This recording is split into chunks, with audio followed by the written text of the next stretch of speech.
गुजराती एगो है फैक्ट्री के लिए, बिहार में फैक्ट्री नहीं लग सकती थी? एक भी फैक्ट्री यहाँ पर नहीं लगाया। क्यों? इसलिए कि बिहार के लोग वहाँ जाके काम कैसे करेंगे। पलायन रोक सका बिहार की सरकार। वही जो है मेन जो है राज थी मंगल राज, आवाज के डेट में जंगल राज है। हर रोज डकैती, हर रोज छिनतौरी। कोई दिन ऐसा आप बता दीजिए कि मर्डर नहीं हो रहा है बिहार में। एक विधायक है, उनको कई जगह ठिका है बालू के, पता है गए में हैं। अभी देखिए जगह जगह जो टाल लगा हुआ बालू का, पूरा जीसीबी हैवा सबसे निकाल निकाल के टाल लगा दिया। खाली मिट्टी, कोई दिन में तो नदी में पानी भी नहीं रहेगा। जो हिसाब किताब है इसको तो बंद होना चाहिए। बालू के तो एकदम लूट मची हुई है। थाना के सामने ना जो है कि 5 गोली मार दिया गया, और एक ही बेटा था वो, और भी पोसपुत्र था बेचारा संपत्ति के कारण उसको। लेकिन थाना के सामने सारा प्रशासन भरा हुआ है उस वक्त, उसके बाद भी हत्या हो रही है। डॉक्टर की गोली मारी गई यहाँ, आपसे छुपी हुई है सरघाटी में हैं। और कैटवा हत्या हो गया यहाँ पे, हुआ ना हत्या। सरकार चाहिए कमाई रोजगार, समझे, पलायन रोकने का। यहाँ सरकार चाहिए सबको लेके चलने वाला। ही खटारा सरकार को युवा भी समझ गया कि जब तेजस्वी के बोला था ना कि ये बाप के पॉकेट से पैसा लाएगा, ये कहता कि हम 10 लाख के रोजगार देंगे। दिखा दिया ना आके 17 महीना में रोजगार दे के दिखा दिया ना भाई हैं। 5 लाख 5.5 लाख लगभग जो है कि नौकरी दिया एक मुश्त, उसके बाद 3 लाख जो है। आप देख रहे हैं विज़न आजकल और मैं हूं इमरान अली। हमारे साथ राष्ट्रीय जनता दल के गया ज़िला के अध्यक्ष निज़ाम भाई हैं। निज़ाम भाई किसी तारुफ के मोहताज नहीं हैं, राजनीति के क्षेत्र में बड़ी पहचान है इनकी, और लालू यादव के चहेते कार्यकर्ता या चहेते नेताओं में से इन्हें जाना जाता है मगध में। पिछले 35 साल से राष्ट्रीय जनता दल के ये नेता हैं और गुज़रे 10 सालों में इनको कमान ज़िला अध्यक्ष की है। तो एक बड़ा सफ़र इन्होंने राष्ट्रीय जनता दल में तय किया है।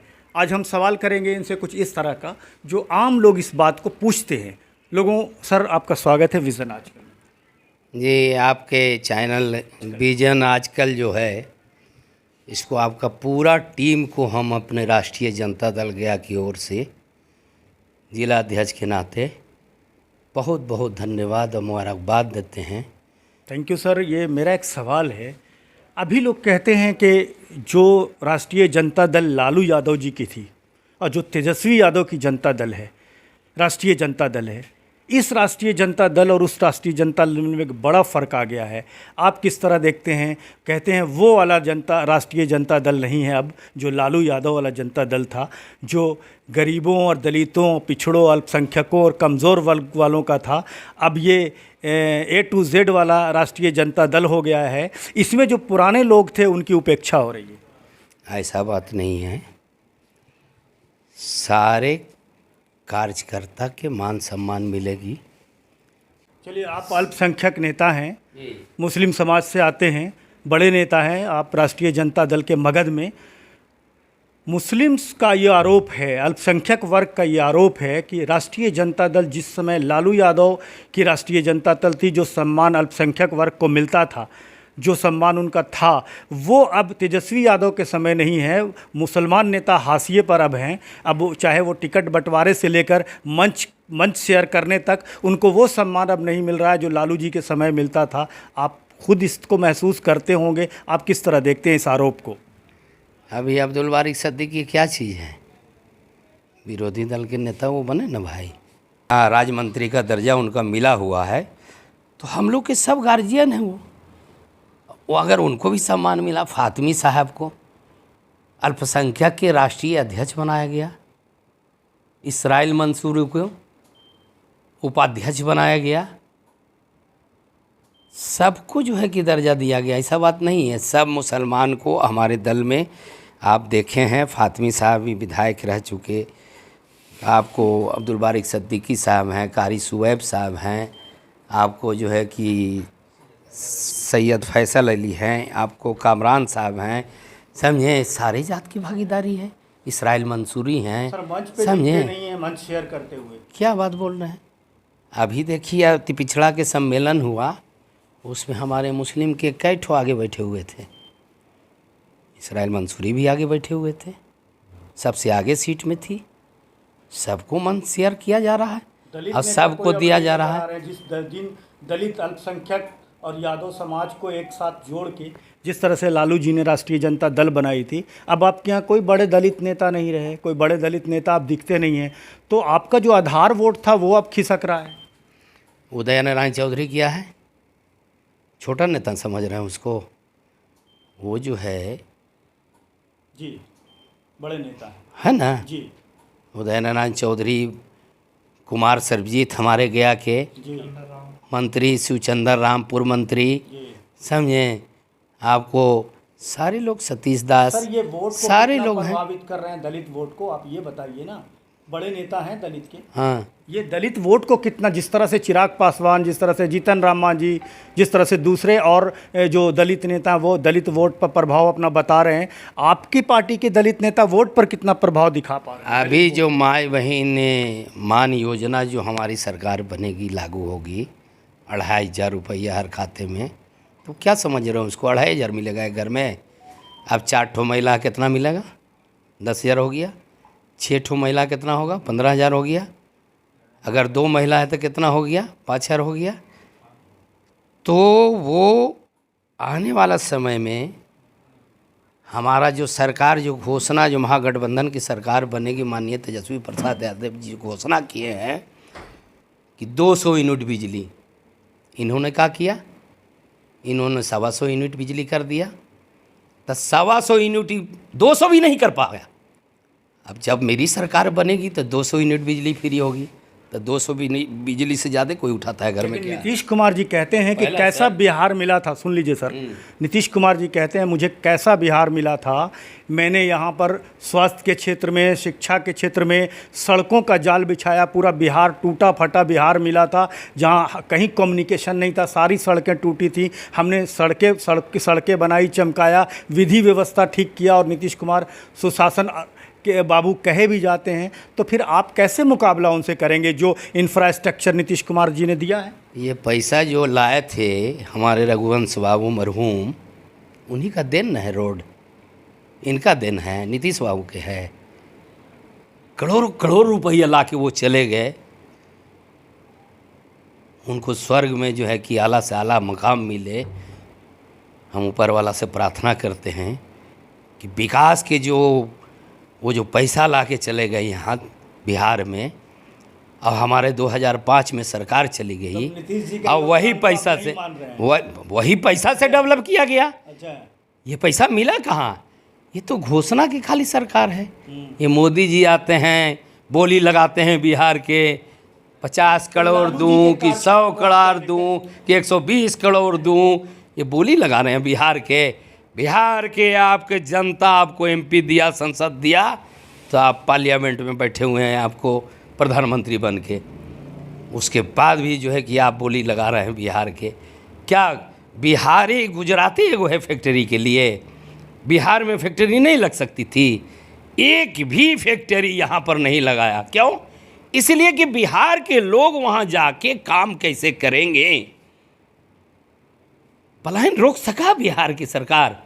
हमारी जब सरकार बनेगी महागठबंधन की, तो कल कारखाने, फैक्ट्रियाँ यहाँ लगना स्टार्ट होगा, एकदम निश्चित। अरे आप तो बोली नहीं दे रहे हैं ना, बीच में तो आप रोक दे रहे हैं ना। आप 200 यूनिट बिजली फ्री बता दिए, 2500 रुपया मान हैं। अब वृद्धा पेंशन, विकलांग पेंशन, विधवा पेंशन जो मुखिया प्रमुख सारे लोग जो मिलजुल के गांव में जो बनाते हैं पकड़ पकड़ के कि क्या क्या नहीं है, समझे, ब्लॉक में, उसको जब हम इन लोग 20 साल में 400 किया था, 20 साल से 400 चला ला रहा है। और जब हमारी सरकार जो है घोषणा किया हमारे तेजस्वी बाबू कि 400 की जगह पर 1500 देंगे, तो पट से 1100 कर दिया, 1500 नहीं कर पाया। और हमारी जब सरकार बनेगी तो क्या होगा, 1500 होगा। बनेगी से पहले एक सवाल सुन लीजिए सर। हाँ, 1500 नहीं होगा जो आप समझ रहे हैं। उन्होंने घोषणा किया कि हर साल 200 रुपया बढ़ेगा। तो अगर अब 1500 अगर मिला तो अगला साल कितना होगा, 17, उसके अगला साल कितना होगा, 19, उसके साल कितना होगा। सर ये गिनती पहाड़ा तो ठीक है आपका, लेकिन आप हमको इसका जवाब दीजिए। अभी फिर से जनता को कहा जा रहा है कि कौन सी सरकार आएगी, वही जंगल राज वाली। बहुत सारे वीडियोस जारी किए जा रहे हैं, बताए जा रहे हैं आपके कार्यकाल का कि अभी से 20 साल पहले का बिहार याद करो, जंगल राज वाला बिहार, अपहरण वाला बिहार, टूटा फूटा बिहार, रंगदारी वाला बिहार, गुंडागर्दी वाला बिहार, बंदूक वाला बिहार। तो उस बिहार का चेहरा दिखाया जा रहा है कि फिर से जंगल राज आ जाएगा अगर ये लोग आए। तो आप किस तरह से देखते हैं इसको, इन बातों को, इस आरोप को? आप गरीब की राज जो चल रही थी ना 2005 के पहले, 90 से लेके, वो जंगल राज नहीं थी, वो मंगल राज थी, वो गरीब की राज थी जी। आज की जो राज है वो सामंतवादियों की राज है, समझ गए। वही जो है मेन जो है राज थी मंगल राज, अब आज के डेट में जंगल राज है। हर रोज डकैती, हर रोज छिनतौरी, कोई दिन ऐसा आप बता दीजिए कि मर्डर नहीं हो रहा है बिहार में। एक आध रोज भी, एक रोज तो 3-3, 4-4 को हत्या हो जाती है। एक रोज भी आप बता दीजिए निकाल के, बैंक डकैती वैसी है। आप सरघाटिया के ले लीजिए ना, छोड़िए ना दूसरे जगह बात। यहाँ अभी दशहरा में ना थाना के सामने ना जो है कि 5 गोली मार दिया गया, और एक ही बेटा था वो, और भी पोसपुत्र था बेचारा, संपत्ति के कारण उसको। लेकिन थाना के सामने सारा प्रशासन भरा हुआ है उस वक्त, उसके बाद भी हत्या हो रही है। डॉक्टर की गोली मारी गई यहाँ, आपसे छुपी हुई है सरघाटी में, हैं? और कैटवा हत्या हो गया यहाँ पे, हुआ ना हत्या। इसके 2-4-6 महीना 1 साल पहले जाएंगे तो वो भी हत्या हुआ आपसे। कितने बवाल हुए, बड़े बड़े नेता के भी जो है कि हत्या किया गया। तो वो बोलते हैं कि सब कुछ कराया जा रहा है, उनका जात पता लगाइए। क्या बात है, कराए? सरकार किसकी है? सरकार मेरी है। बालू माफिया का पता लगाइए। नहीं, सरकार। दारू माफिया कौन है, बालू माफिया में कौन कौन है, उसका पता लगाइए जरा सा। बालू माफिया निकालिए, ये बोलते हैं, आरोप लगाते हैं। बालू माफिया कौन कर रहे हैं? ये बालू जो ठेका दे रहे हैं वो हमारी सरकार दे रही है कि इसका सरकार दे रही है? अच्छा, इसका पदाधिकारी ना दे रहा है भाई। खनन विभाग से ना जो है कि वो होता है टेंडर, और टेंडर हो रहा है तो उसमें जितने जो है कि बालू माफिया हैं सब इनके चमचे हैं। नाम खोल दें, कहा है कादगो के खोल दें, जो अभी विधायक भी बने हुए हैं ना, सुनिए बता रहे हैं। निधि आपको आज़ादी है, आपका खोल सकते हैं। विधायक है, उनको कई जगह ठेका है बालू के, पता है गए में हैं। अभी देखिए जगह जगह जो टाल लगा हुआ बालू का, पूरा JCB हैवा सबसे निकाल के टाल लगा दिया, खाली मिट्टी। कोई दिन में तो नदी में पानी भी नहीं रहेगा। जो हिसाब किताब है इसको तो बंद होना चाहिए। बालू के तो एकदम लूट मची हुई है। आप लोग कितना विरोध किया इसका? क्या कितना विरोध? हम लोग कितना लिख पढ़ के दिए, कितना जो है कि खनन विभाग में विरोध किया। विरोध आपको हाले जो है कि विरोध हम किए, उसमें मेन मुद्दाले हम बन गए। नहीं पता है क्या? अभी जो है कि हम बेल पर है, मेन मुद्दाले हमको बना दिया गया। ट्रक दिन में जो है कि टाउन से बालू उठवा रही है। उसके बाद फिर जो है कि रोका गया हमरे कहने पे, जो है कि फिर जो है कि नहीं जो है कि रात में चलेगा ट्रक इस रोड से, बोधगया रोड से, जो है कि अंतर्राष्ट्रीय रोड है। चलिए सर, आखिरी सवाल। सरघाटी में आपकी विधायक हैं 5 साल से, सरघाटी को आपके विधायक ने क्या दिया है? आप तो अध्यक्ष हैं 9 साल से, आपको पता होगा कि सरघाटी के लोगों को आपकी विधायक ने क्या क्या दिया है। विधायक से हमारी जितने बन सकी वो बेचारी अपना काम किया है, ऐसा बात नहीं है। काम किया है, बहुत सा काम किया है, बहुत सा अधूरा भी है, बहुत सा रोड है। बाकी तो आपको लड़नवा बतावेंगे, प्रतिनिधि हैं उनका। हम तो जिला अध्यक्ष है ना, हम सारे विधानसभा के जिलाध्यक्ष हैं। तो बाकी हमारे राष्ट्रीय अध्यक्ष और माननीय तेजस्वी प्रसाद यादव जी 10 विधानसभा में जिसको भी जो है कि सिंबल थमा के राष्ट्रीय जनता दल के सिंबल और ललटेन पकड़ा के भेज देंगे, वो हमारे कैंडिडेट होगा। और हम लोग सब मिल के उसको, चाहे मुस्लिम हो, अति पिछड़ा हो, दलित हो, सारे समाज के लोग हों, सब मिल के हम लोग जो है उसको जिता के जो है विधानसभा भेजने का काम करेंगे। सारा कार्यकर्ता हमारा लग जाएगा पर्सनल, कि हमको सरघाटी ही दिया जाए, हमको गुरुए दिया जाए, हमको बेले दिया जाए, हमको गए दिया जाए। जहाँ पार्टी समझेगी कि हमको जो है उस जगह से लड़ाना है मुस्लिम को, वो लड़ाएंगे। टिकट दिया जाएगा कि जितवाया भी जाएगा? क्या बात है, आपको इसमें डाउटफुल है का कि नहीं जीतेगा? डाउट है। शकील खान को भी टिकट दिया था आपके लालू जी तो ने। कौन हराया था? कौन हराया था ये आप जानिए। ये आपसे छुपा हुआ है क्या? माने लालू जी दिए थे तो यादव जो है कि वोट नहीं दिए थे, मुसलमान वोट नहीं दिए थे। कुछ लोग 1-2 मुसलमान हमारे बीच के खड़े हो गए थे। सुनिए बता रहे हैं, ये आपको भी पता है, नाम खोल दें, आपको भी नाम जानने, हमको भी जानकारी है। अब कोई 3,000, कोई 7,000, कोई 5,000 काट लिया, 5,000 से चुनाव आ रहा। कोई भारी से चुनाव हारा था भी नहीं कि 20,000 और 25,000 से हार गया। उतना काटने के बाद भी 5,000 से हारा। युवा जो उमड़ चुकी है ना, सरकार चाहिए यहाँ गरीब का, सरकार चाहिए कमाई रोजगार, समझे, पलायन रोकने का। यहाँ सरकार चाहिए सबको लेके चलने वाला। ही खटारा सरकार को युवा भी समझ गया कि जब तेजस्वी के बोला था ना कि ये बाप के पॉकेट से पैसा लाएगा, ये कहता कि हम 10 लाख के रोजगार देंगे। दिखा दिया ना आके 17 महीना में रोजगार दे के दिखा दिया ना भाई, हैं 5 लाख 5.5 लाख लगभग जो है कि नौकरी दिया एक मुश्त। आने तो दीजिए समय। बहुत शुक्रिया हमसे बातचीत करने के लिए। जी बहुत बहुत धन्यवाद।